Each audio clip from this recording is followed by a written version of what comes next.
At 64, John Elway sits in quiet reflection, a man whose name echoes through every corner of NFL history. To most, he is the golden arm of Denver, the quarterback who dragged a city to greatness, the fierce competitor who never surrendered. But behind the highlight reels and the Super Bowl triumphs lies another truth, one Elway has rarely voiced. His legacy is not only about glory, it is about scars, about grudges that refuse to heal, about hidden truths that defined every step of his journey. Elway's career was born in tension.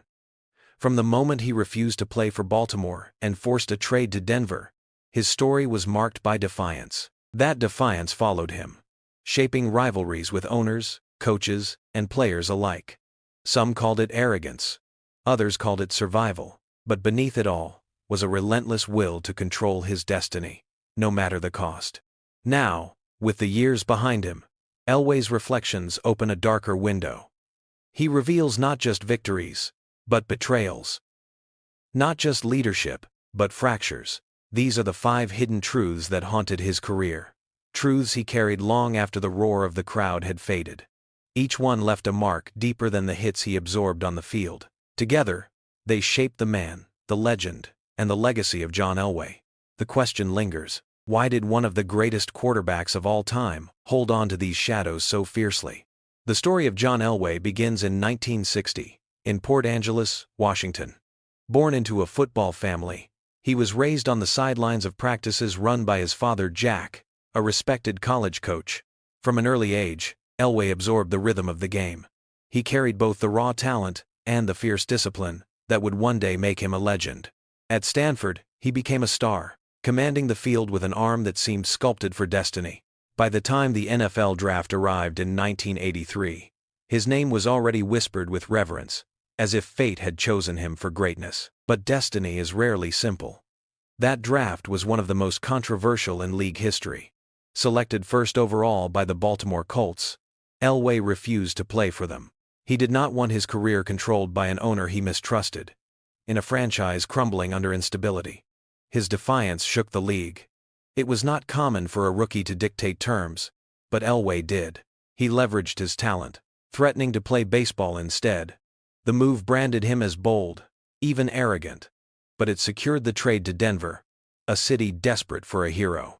From the very first snap, his relationship with football was defined by power, conflict, and control. Elway's style on the field embodied contradictions. He was graceful, yet fierce, methodical, yet improvisational. He could read a defense like a scholar, but he could also escape pressure with the instincts of a street fighter. His arm strength was legendary, turning impossible throws into routine plays. Yet what set him apart was not just skill, but an almost theatrical flair for the dramatic. The fourth quarter belonged to him. Again and again, he carried Denver from the edge of despair to miraculous victory. Fans called it Elway magic, a phrase that would follow him for life. Still, his greatness carried heavy shadows. Throughout the 1980s, he endured crushing defeats in the biggest games. 3 Super Bowl appearances ended in humiliation, each one branding him as a quarterback who could not win the ultimate prize. To the outside world, he was the face of heartbreak, a man whose brilliance always met tragedy at the final hurdle. Inside, the wounds ran deeper. He bore the weight of an entire franchise, the disappointment of a city, and the growing tension with coaches and owners who doubted his judgment. Every interception, every loss, was a scar he would never forget. By the time the 90s arrived, Elway was no longer just a quarterback. He was an institution in Denver, a symbol of resilience. He would eventually break through, capturing 2 Super Bowls at the twilight of his career. But even those triumphs did not erase the betrayals, the power struggles, the rivalries that shaped his journey. To understand Elway's legacy, one must see beyond the trophies. His career was not just about victories. It was about the hidden truths he carried. Truths that now define his story. Every legend begins with a fracture. And for John Elway, it came before he even took a single professional snap. The year was 1983, a draft year unlike any other, later called the quarterback class of the century. Names like Dan Marino, Jim Kelly, and Todd Blackledge were on the board. But when the Baltimore Colts claimed John Elway with the first overall pick, the script took a turn that would shock the league. The Colts were a franchise in chaos. Their owner, Robert Irsay, was unpredictable, unstable, and deeply unpopular. The team was plagued by losing seasons and an uncertain future. For a quarterback as ambitious as Elway, this was not a home but a trap. He had grown up with a father who preached the importance of environment and leadership. Playing for Baltimore meant sacrificing not only his career, but also the chance to compete on the grandest stage. Elway decided he would not play for the Colts. It was more than a refusal. It was an act of defiance. The clash between a rookie quarterback and an NFL owner was unprecedented. Elway used leverage that few had imagined possible. He was also a gifted baseball player, drafted by the New York Yankees. He threatened to walk away from football entirely, choosing the diamond over the gridiron. His message was clear. He would control his destiny, not the other way around. To some, it was bold genius. To others, it was arrogance at its peak. But one truth stood firm. John Elway would never forgive the Colts for trying to chain him to their broken system. The defining moment came in the summer of 1983, when the standoff reached its peak. Newspapers splashed his name across the front page. Sports talk exploded with debates about entitlement and loyalty. Robert Irsay believed he could strong-arm the rookie into submission. Elway stood firm, refusing to budge. Eventually, the Colts caved, dealing him to the Denver Broncos in a blockbuster trade. Denver rejoiced, Baltimore seethed, and the NFL was forever changed. That trade did not end the bitterness. For years, whenever Elway faced whispers about arrogance or selfishness, the Colts saga resurfaced. Fans in Baltimore branded him a villain, the man who rejected their city. Even decades later, when the Colts had long since relocated to Indianapolis, Elway's defiance remained a scar. It was the first major fracture in his career, one that cemented his reputation as a man unwilling to bow to authority. Symbolically, it was also a warning. Elway's journey would not be smooth. It would be marked by power struggles, mistrust, and a constant demand to prove himself. The feud with Baltimore was not just about geography. It was about control, legacy, and the right to dictate one's fate. Elway won that battle, but he carried its weight for years. It set the tone for every conflict that followed. The cold truth? He never forgave the Colts, and he never forgot how close they came to stealing his career before it even began. If the Baltimore Colts were Elway's first battle, then Dan Reeves was his longest war. From the moment Elway arrived in Denver in 1983, Reeves was his head coach. On paper, the pairing looked like destiny. Reeves was a disciplined, old-school football man who had played under Tom Landry and carried that same belief in structure, authority, and order. Elway was the prodigy, a quarterback with gifts that stretched the boundaries of imagination. Yet where others saw balance, the two men saw conflict. Elway wanted freedom.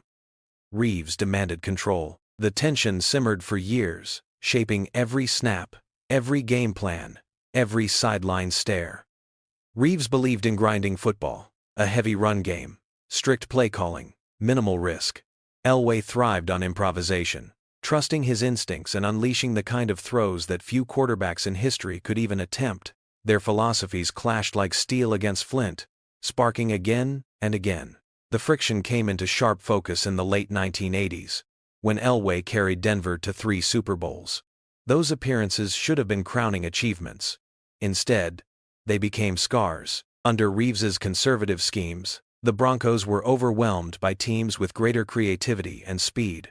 Washington shredded them in Super Bowl 22. San Francisco humiliated them in Super Bowl 24. Each defeat deepened the divide. Critics pointed fingers at Elway for not winning the big one. Inside the locker room, Elway pointed inward, seething at a system that shackled his potential. The iconic moment came in the aftermath of the 3rd Super Bowl collapse. The 55-10 destruction at the hands of Joe Montana and the 49 ERS in January 1990. Elway walked off the field, not only humiliated but furious. To him, it was not just a loss, it was a public exposure of the rift with his coach. Reeves insisted on controlling the offense. Elway wanted a system that unleashed his arm.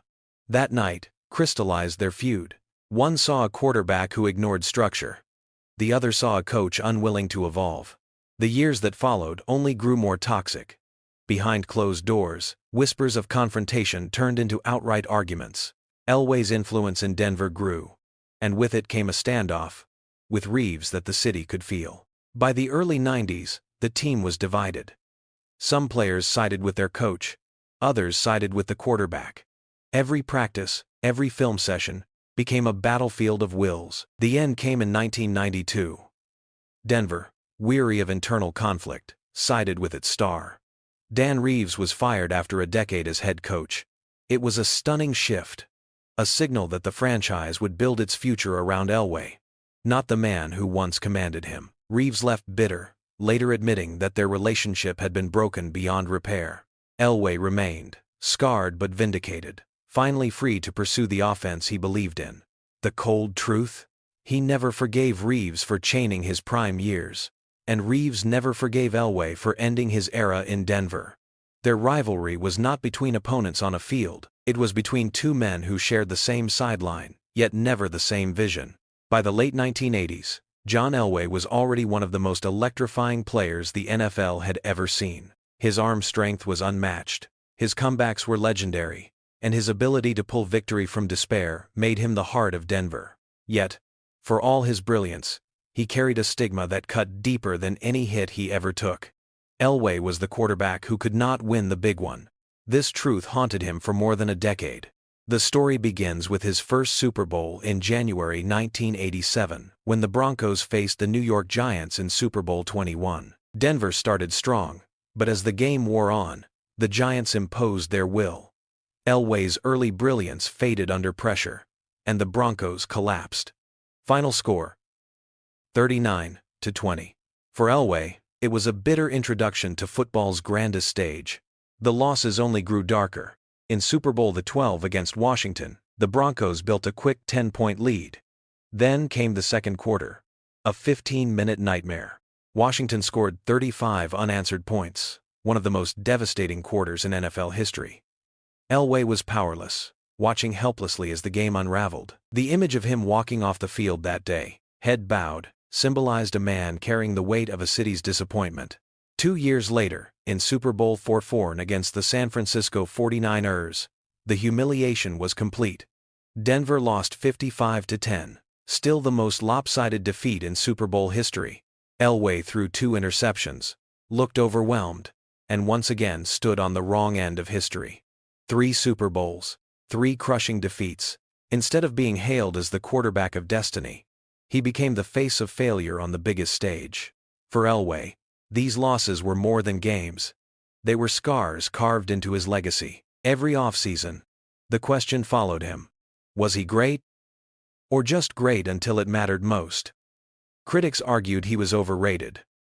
A quarterback who padded stats but collapsed under the lights. The pressure intensified. Fans adored him, but even in Denver, whispers of doubt grew louder. For a man as proud and competitive as Elway, it was unbearable. The defining image of this burden came, not during a Super Bowl, but in the months that followed. Elway walked into training camps with the sting of those failures still fresh. He carried himself with stoic resolve, but teammates could see the fury behind his eyes. He trained harder, pushed his body to extremes, and drove his offense with even more intensity. Every throw, every drill, was an answer to those who questioned him. Yet the truth lingered. For over a decade, until the late 1990s, he was trapped in a cruel narrative. Other quarterbacks, men with lesser talent, were hailed as champions. Elway, for all his brilliance, was the man who always came up short. The cold truth? He never forgave those failures. Not the teams that beat him, not the systems that failed him, not even himself. The scars of those Super Bowls never faded. They became the shadows he carried into every game. A burden only lifted when he finally conquered the stage at the very end. In Denver, John Elway and owner Pat Bowlen were often seen as partners in glory. Bowlen was the polished businessman who bought the Broncos in 1984 and turned them into a respected franchise. Elway was the on-field general, the quarterback who carried the weight of expectation every Sunday. To the outside world, their relationship looked strong, but behind the cameras, behind the confetti of 2 Super Bowl triumphs, a fracture grew between quarterback and owner. It was a rift that Elway never spoke about openly, yet it defined his feelings about power, trust, and betrayal. At first, the partnership was steady. Bowlen gave Elway the stage, and Elway gave Bowlen the wins that filled Mile High Stadium with roaring fans. But tension brewed in the 90s when questions of contract money, roster building, and Elway's future collided. Elway was the face of the franchise. But Bowlen, like every owner, held the checkbook. When negotiations turned cold, Elway believed he was being undervalued, not just as a quarterback, but as a man who had carried the Broncos through a decade of heartbreak. The cracks widened in 1995, when the Broncos traded for running back Tony Dorsett and reshaped the offense without fully consulting Elway. He felt decisions were made to control him, not to empower him. Bowlen and his front office spoke of balance, but to Elway, it felt like interference, a reminder that even as the greatest player in franchise history, he was still at the mercy of ownership. The defining moment came in 1997, the year Elway finally broke through to reach his long-awaited Super Bowl victory. Publicly, Bowlen and Elway shared the famous stage. After the win, Bowlen held up the Lombardi Trophy and declared, "This one's for John." It was an iconic line, immortalized in NFL lore. Fans saw it as a tribute. Elway, privately, saw it as theater. He never said so aloud, but those close to him knew the truth. That phrase, while flattering, also reminded him of years when the franchise doubted him, underpaid him, and forced him into battles he never forgot. Even after retirement, the rift lingered. When Elway transitioned into a front office role in the 2010 seconds, whispers of old wounds resurfaced. He had power now, shaping rosters and hiring coaches. In some ways, it felt like payback. His chance to ensure no player would feel the same mistrust he carried. But Elway rarely mentioned Bowlen's name in glowing terms. Respect, yes. Warmth, rarely. The truth is complicated. Elway and Bowlen built a dynasty together, yet their bond was never as strong as fans believed. Behind the trophies, there was cold distance. Elway's pride clashed with Bowlen's authority. Their partnership created magic, but it also left scars that time never healed. The cold truth? Elway never fully forgave Bowlen for treating him as an asset instead of a partner. For Elway, the owner-player relationship symbolized the larger battle of his life, the fight for control over his own destiny. For John Elway, rivalries with owners and coaches were personal, but the one that defined his public legacy came from a quarterback he never faced in a Super Bowl. Dan Marino of the Miami Dolphins was the ghost Elway could never outrun, the constant reminder that greatness comes in many forms, and that comparison can cut sharper than defeat. Both men entered the NFL in 1983, drafted in what became the most celebrated quarterback class in history. Elway was the #1 overall pick, the golden boy who forced his way to Denver. Marino slipped to number 27, overlooked by teams that doubted his character and mechanics. From the start, their stories diverged. Yet as the years unfolded, fans and media bound them together, forever comparing their arms, their styles, and their legacies. Marino burst onto the scene with a kind of brilliance the league had never seen. In 1984, just his second season, he threw for over 5,000 yards and 48 touchdowns, records that stood for decades. His release was lightning, his confidence unshakable, his numbers staggering. Meanwhile, Elway was grinding in Denver, carrying weaker rosters, enduring Super Bowl heartbreaks, and fighting with coaches over schemes. To outsiders, the contrast was clear. Marino was the future. Elway was the disappointment who could not win the big one. The defining moment of this rivalry came not in a championship game, but in the court of public opinion. Throughout the 80s and 90s, debates raged on television, in newspapers, and across living rooms. Who was better, Marino or Elway? Marino had the stats, the cannon arm, the glamour of Miami. Elway had the comebacks, the grit, the leadership, but no rings. Every time Denver stumbled in January, the comparisons grew crueler. Marino was hailed as the pure passer, Elway dismissed as wasted potential. What made it unbearable for Elway was not just the comparison, but the narrative that surrounded it. He knew Marino was great, but he also knew Marino never carried the same burdens. Marino never had to fight his way out of Baltimore. Marino never had to play under a coach who chained his talent. Marino's numbers soared while Elway's heart broke in 3 Super Bowl failures. To Elway, the comparison was unfair, but it was relentless. Then came the late 90s. With the arrival of Mike Shanahan and Terrell Davis, Elway finally had the team he needed. In 1998 and 1999, he won back-to-back Super Bowls, silencing decades of doubt. Suddenly, the Marino-Elway debate shifted. Marino never won a championship. Elway retired with two. Yet even in triumph, the shadow lingered. Elway could not erase the years when Marino's brilliance was used to diminish him. The cold truth? He never forgave the way the league held Marino over his head, as if his own achievements were somehow lesser. Even in victory, the rivalry left scars. It was not Marino the man he resented. It was the constant reminder that for much of his career, John Elway was judged not on his own greatness, but on someone else's. When Mike Shanahan became Denver's head coach in 1995, many believed it was the perfect marriage. Shanahan was the offensive mastermind, the man who would finally unleash John Elway's full potential. And, for a time, that belief was true. Shanahan gave Elway freedom, built a scheme around his strengths, and paired him with Terrell Davis, the running back who transformed Denver's offense into a juggernaut. Together, they reached the mountaintop, delivering back-to-back Super Bowls in the late 90s. But behind the confetti and parades, tension quietly lingered. Shanahan was meticulous, demanding, and often ruthless in his approach to control. Elway respected him, but he never fully trusted him.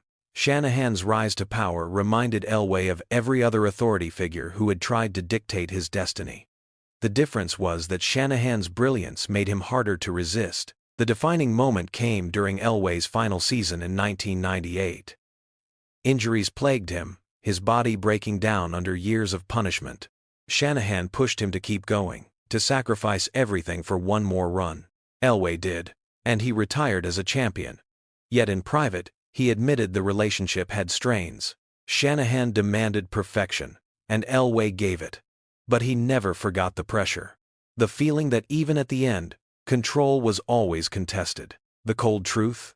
Elway admired Shanahan but never fully forgave the weight he carried in that final season. The trophies proved their partnership worked, but it also left him drained. The victory was real, yet so was the cost. John Elway's story is not just a tale of football brilliance. It is a saga of power, betrayal, and resilience. From the day he refused to play for Baltimore to the moment he raised his second Lombardi trophy, his career unfolded like a drama that blurred the lines between triumph and torment. To understand his legacy, one must see how each hidden truth connected, shaping the man who became one of the greatest quarterbacks the NFL has ever known. The battle with the Colts was the prologue. That defiance announced to the league that Elway would never surrender control of his destiny. It branded him as stubborn to some, fearless to others. But that refusal to bend became the thread that tied his entire career together. Every grudge, every feud, every hidden truth flowed from that same instinct. The refusal to be controlled. The clash with Dan Reeves exposed the cost of that instinct. For nearly a decade, quarterback and coach waged a silent war of wills. Reeves sought structure, order, and safety. Elway wanted freedom, risk, and the thrill of the impossible throw. Their conflict defined Denver's identity in the 80s, a team that reached the brink of glory, only to fall short under the weight of its own divisions.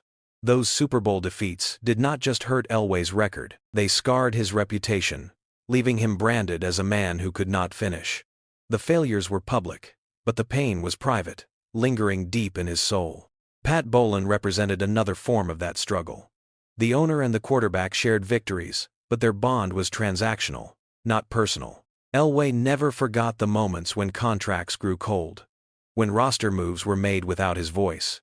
The "this one's for John" moment in 1998 lives forever in highlight reels. Yet for Elway, it carried irony. It was a tribute framed in front of the cameras, but it masked years of doubt and mistrust behind closed doors. Then came Marino, the rival without direct confrontation. Their careers were forever linked, their comparisons endless. For years, Marino's brilliance overshadowed Elway's failures. To Elway, the numbers meant little without championships, but the narrative cut deep. Only in the twilight of his career, with 2 Super Bowls in hand, did he flip the script. Yet even then, he could not erase the scars of years spent under Marino's shadow, judged by standards not his own. Finally, there was Shanahan, the coach who gave him the freedom he craved, but who also demanded every ounce of his body in return. Their partnership brought him the glory that had eluded him for 15 years. Yet Elway never forgot the strain, the weight of that final push. In victory, he felt both vindication and exhaustion. All of these truths wove together into a legacy of contrasts. Elway was the golden boy who fought authority at every turn. He was the gunslinger, who carried teams to miraculous comebacks, yet endured humiliating defeats. He was the quarterback, defined as much by scars as by triumphs. And perhaps that is why his story resonates so deeply. Because greatness is not forged in smooth victories. It is carved in struggle, betrayal, and persistence. When Elway retired after Super Bowl II in January 1999, he walked away not only as a champion but as a survivor. He had endured the doubts, the comparisons, the mistrust, and the failures. And in the end, he stood tall, holding the trophies that silenced his critics. Yet those trophies did not erase the journey. They did not heal the wounds. The hidden truths remained, shaping how he remembered his career, and how history remembers him now. Beyond the touchdowns and the rings, John Elway's legacy is this: greatness is never simple. It is never pure. It is born from battles with others, and battles within. The cold truth is that Elway's glory was built on grudges, betrayals, and scars he carried to the very end. And that is why, decades later, his story still captivates. Because behind every highlight lies a shadow. Behind every legend lies a man who paid the price to become one. John Elway's story reminds us that legends are never defined by trophies alone. They are shaped by scars, rivalries, and the truths hidden behind the spotlight. For Elway, the battles with the Colts, the wars with Reeves, the weight of Super Bowl failures, the cold rift with Bowlen, and the shadow of Marino were not just obstacles. They were the fires that forged his legacy. Now the question turns to you. Which truth shocked you the most? Was it his defiance of Baltimore before he ever took a snap? Was it the feud with Reeves that fractured an entire franchise? Was it the humiliation of Super Bowl failures that hung over him for a decade? Or was it the comparisons to Marino, the rival whose brilliance became a constant shadow? Every fan has a different answer, and that is what keeps Elway's story alive. His journey is more than statistics or rings. It is a reminder that greatness is never clean. It is raw, bruised, and built on battles both seen and unseen. If you enjoyed uncovering these hidden truths, make sure you subscribe to NFL Hidden Truths. This channel is where the golden age of football comes back to life, not through myths, but through the untold stories that shaped legends. We dive deep into the rivalries, the betrayals, and the secrets that define the men who built the NFL we know today. Leave a comment below and share your thoughts. Which of Elway's battles do you think defined him the most? And which of these truths will you remember the next time his name is mentioned among the greatest? This is NFL Hidden Truths, where the past speaks, and where football's darkest shadows finally come to light.